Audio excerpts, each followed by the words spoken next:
How's it going, everybody? Welcome back to another video. Today we are going to be checking out the Honeycomb Alpha yoke. This is probably one of the best yokes you can get for your flight simulator. I've been using this for a little while. I absolutely love it. Today we're going to be reviewing it and flying at the same time.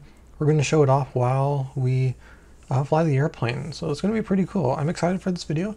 We're not going too far. We're going about a 15-minute flight. We're in Aurora, Oregon right now. The headquarters of Van's Aircraft, if you know about that. I think that's pretty cool.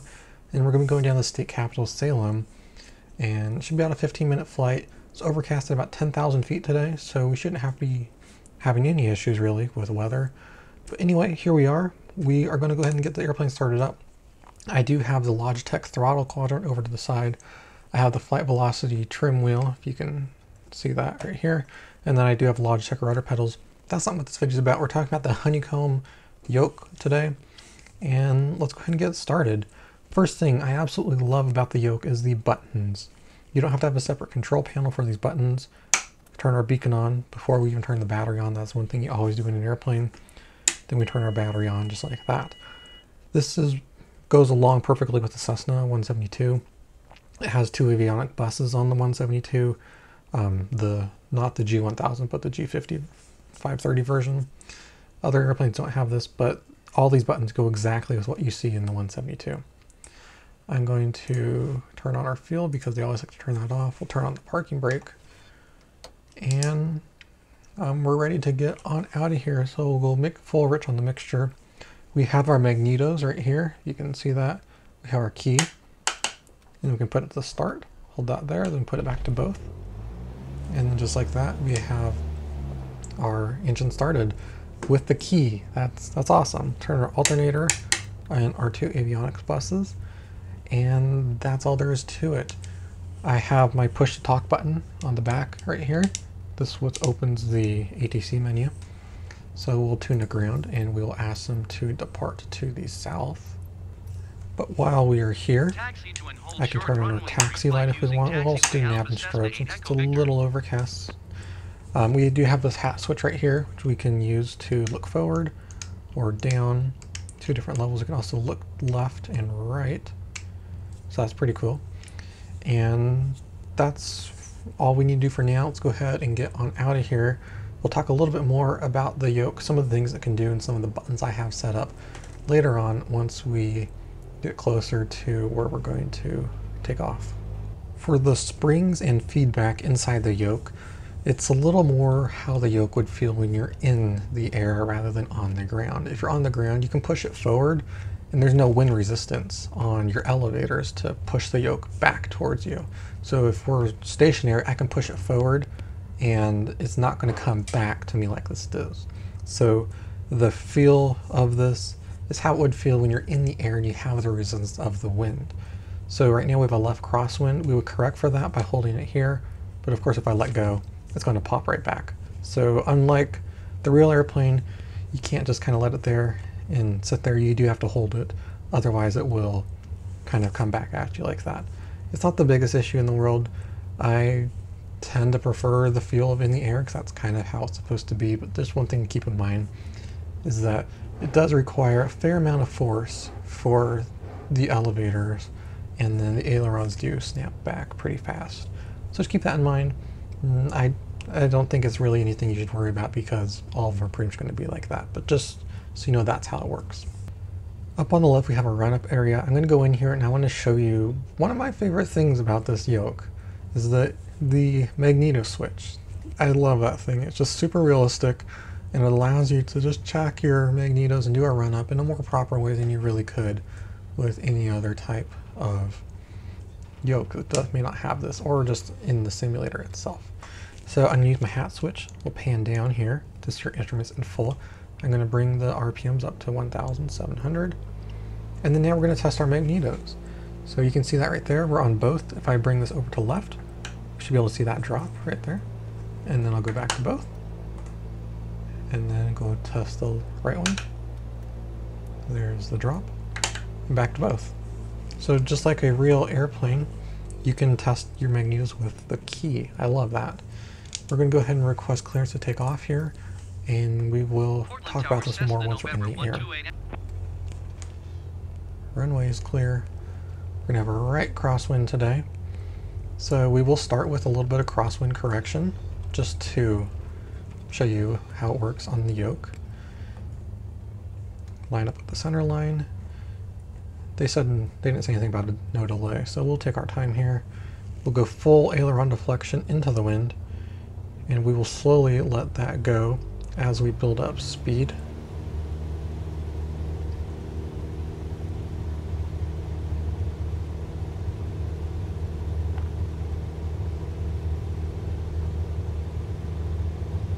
There's 60 knots. We will rotate opposite rudder, and there we go. It's a little gusty today. And there we go. We are in the air and we're using the yoke. It's so much fun to fly the airplane with the yoke. Previously I used to fly it with the Logitech side stick that was just not that great really. It was okay for maybe like the SR-22 or something, but I really enjoy flying with the yoke. This is what I learned to fly. Fun fact, I have never flown an airplane other than one with a yoke. I know the Vans, they have the middle stick, the SR-22 has a side stick, and I've never flown one of those before in real life. So I'm used to the yoke, I love the yoke. This is what I love to do. So it's really great to have something this high quality, and the material and construction just feels great. We're about 13 minutes out, so we'll climb and maintain around 2,500 feet today.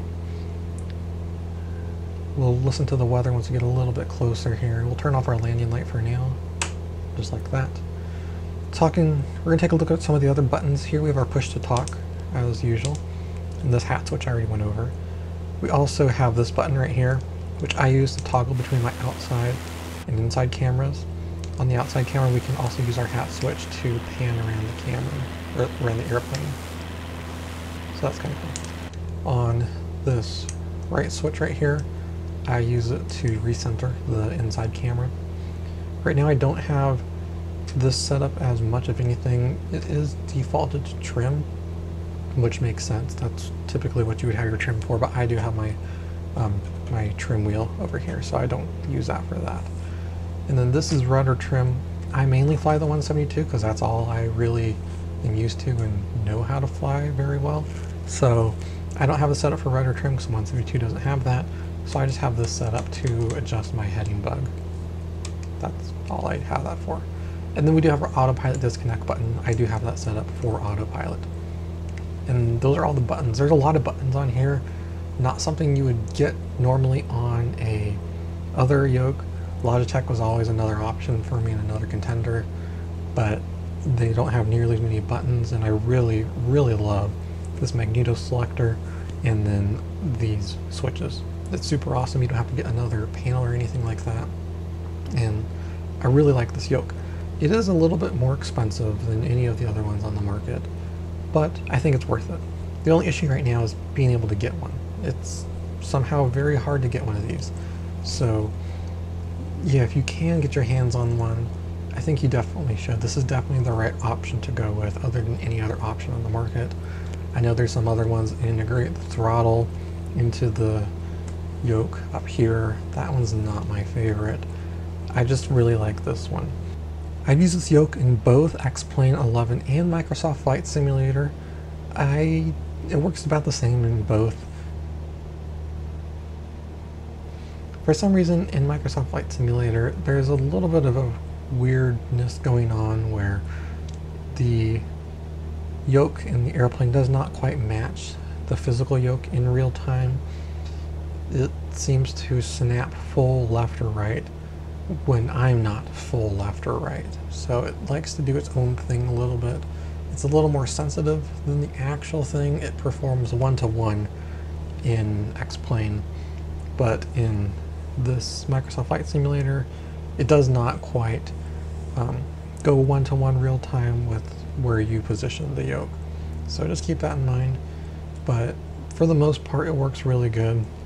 It's responsive enough that I can get my movements that I want. When I do pull up just a little bit, it does not do anything to the airplane. You do have to pull a little bit more than you would think in order to get it to climb or descend. So that's a little strange. It's not as responsive as the real airplane would be. You do push or pull a little bit and it does absolutely nothing because the simulator doesn't recognize that fine of an input. It does recognize that in X-Plane, Microsoft Flight Simulator not so much. So keep that in mind as well. But it's really great for your crosswind landings. You get a lot of control. It's very responsive for your different corrections and movements, just like the real airplane, so it feels really nice. I enjoy this Yoke a lot, and I think it's a great option. So let's talk about connectivity and mounting. On the back of the Yoke, we have a USB-C port, and it comes with a USB-C to USB-A cable, which will allow you to connect it to your computer. There's also a button on the back that allows you to adjust the intensity of these lights on the front. You can turn them off or vary in intensities. And then to mount this, it comes with several different options. It comes with a mounting plate that goes onto the bottom of this and it locks on with some wheels on the back. From there you can mount it on a rig, you can use the screws to mount it there, or you can use the included brackets to also mount it. So I'm using the table brackets right here, which attach to the plate and then lock onto the table. They're very sturdy and I can pull and push as hard as I want. It's not going to move, and I don't even have this clamped down very tight either. So there's a lot of flexibility on mounting options, as you would expect. The controls for the aileron and the elevator are part of this shaft right here, but if you want all these buttons to work, you do have to connect the included Ethernet cable right here. It's a very short coiled Ethernet cable that goes from the back of the Yoke to this box down here. This is similar to how it is in the real airplane. Several push-to-talk or other autopilot disconnect buttons are integrated through a cable rather than built into the wiring of the shaft, if there is any such type of wiring.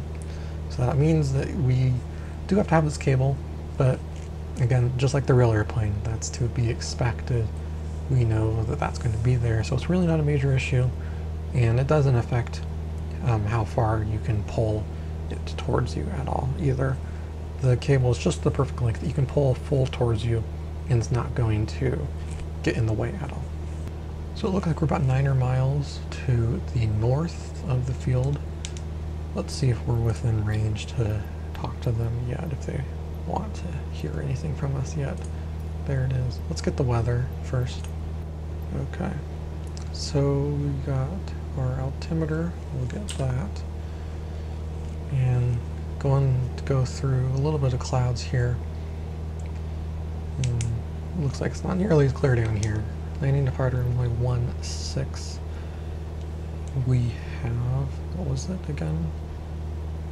You have Quebec. Okay, we're going to request a full stop landing here. I got the airport in sight.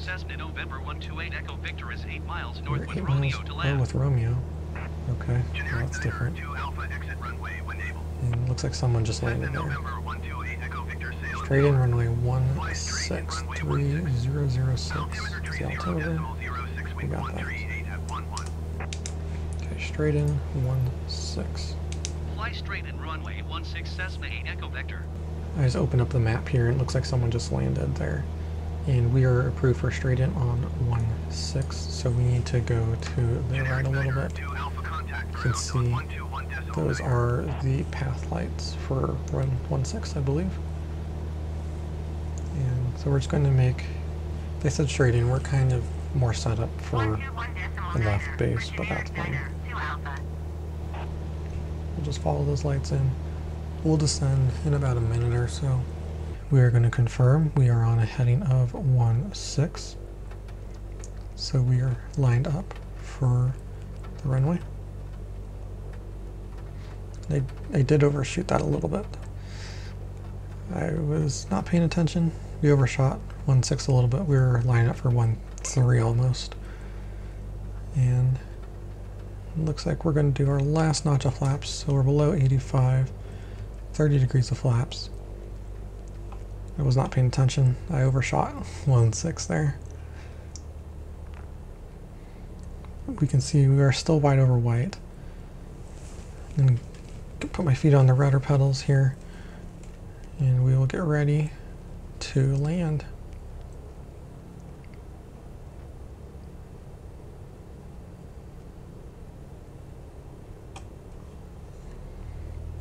65, 70 knots is a good descent rate. Should be about 65, 60 or so when we cross over those numbers. We'll go full idle once we do.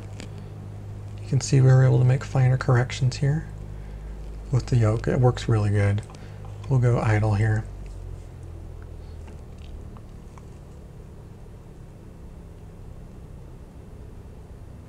Just let that airspeed bleed off, and we're on the ground. And there we go. That's all there is to it. So anyway, that is all for this video. We will turn next taxiway, and if you want to learn more about this yoke, I will leave it in the description below where you can learn more about this and pick it up for yourself. If you have any questions at all, let me know in the comment section below. If you like this video, leave a like and hit that subscribe button for more videos like this. This is Mark with @Tech, and I will see you in the next one.